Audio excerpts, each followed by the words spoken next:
Hello, everybody, and welcome back to Channel Dad Bryon Lape Reads. And here we have something from Git Pocket, one of my favorite places for short things. This is Lianna Brinded.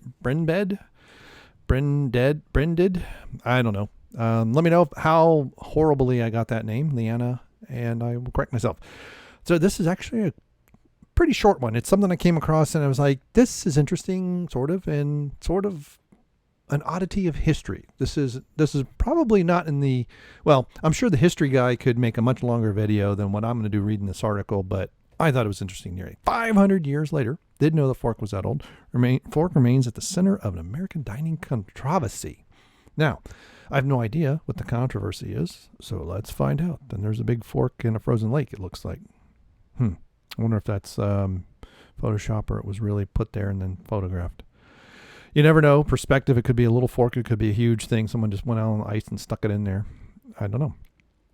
What the fork? Well, when the fork was first introduced to the dining tables in the U.S., it caused controversy. Fast forward nearly 4 centuries later, and the small pronged utensil causes international arguments over dining etiquette. Okay.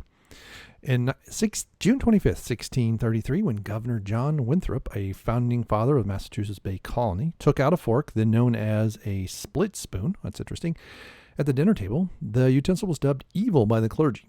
They said the only thing worthy of touching God's food was fingers, according to colonial American history stories of 1215 to 1664, forgotten in famous historical events by Paul R. Woning. Forks were pretty much unheard of during Winthrop's era. People would use their hands or wooden spoons to eat. I'd heard about that, especially with wooden spoons, and then they would just carve a new one, when it broke, or would just toss it away.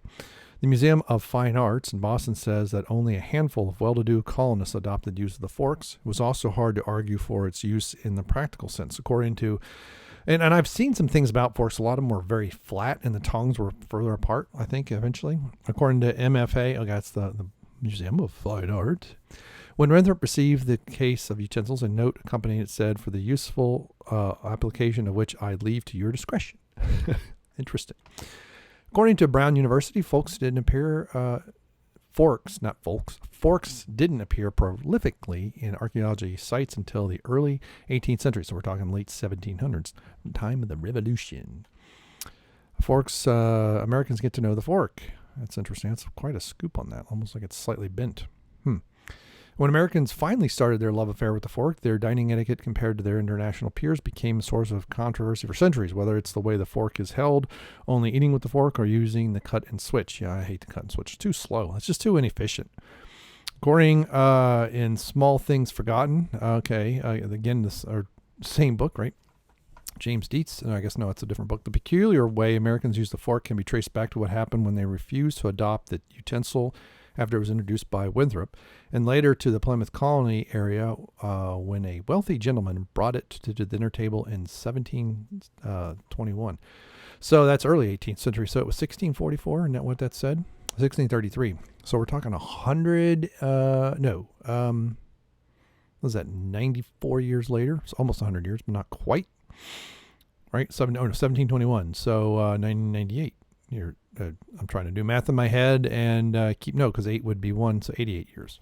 Keep so I can keep my place. During the time it took for Americans to widely start using the fork, dining cutlery was evolving in England. Knives changed to have rounded blade ends, since forks had assumed the function of the pointed blade. So they used to scoop it up on the blade and eat it. However, since most knives were made in England, the fork appeared later in America. This relationship did not prevail in the New World. Okay.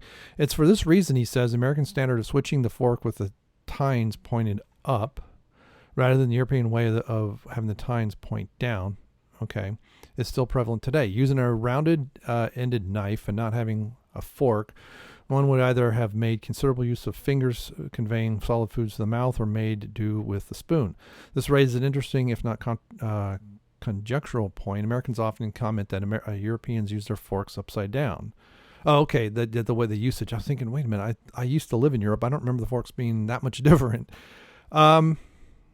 Since we did not learn to use forks until sometime after the ends of knives were rounded, the change in the manner of food conveyance was not directly from knife tip to fork tine as it was in England. The only intermediate utensil available was the spoon. One could cut food and transfer it to the spoon bowl. Okay. If even one generation used knife and spoon in this manner, the fork, upon its belated appearance, would be used in the similar. Okay, so it's just used similar to spoon, which is precisely the way we use today. Oh, okay. Now I lived in Germany for years growing up, and I kind of just switch it all around depending on what I'm eating and how. Sometimes I'm completely upside down. Sometimes I use it like a spoon, but I do not. I still leave it in my left hand. It's extremely rare for me to cut everything and then just because I use the knife to push stuff onto it, which is more of a European way. And I just, depending on what I'm eating, if like salad or something, I might even poke it. Mashed potatoes and peas, I'll do it upside down supposedly. And lots of times it depends on how the fork. Some forks are flatter, and so it doesn't really make much of a difference. But it just depends. But I basically eat my own way, not the American way. It's kind of something in between. It's kind of like my accent. I'm from the United States, but you can't tell where because I don't sound like I'm from anywhere. But that's very interesting. And because in some cultures, when you put your knife down or put your fork down, they think you're done and they'll take your plate. And because this is what they're talking about, the tines being this way as opposed to the fork being the other way around. And then lots of times if I eat, like say a piece of cake or something, I don't need a knife. I'll put the fork in the right hand. Sometimes I'll put it in the left hand. Depends, especially if I don't want to put my fork down, I want to grab my drink or whatever. I'll just stay in the left-handed. I can go back and forth. Or if I got a left-handed person sitting next to me, say to my right, then I'll eat with my left hand. So I don't have to worry about that. But that's interesting. So I didn't realize, the fork is a very, very modern invention. And of course, in the Middle East, in the Far East, in Asia, it's considered, they say they don't use forks because you don't bring a knife, a weapon to the table, but they use knives, so I don't understand. And pork chops, good grief. Anyway, chopsticks can, in some places, are a very sharp point, and they can be used as a weapon. But I'd like to know more about this artwork.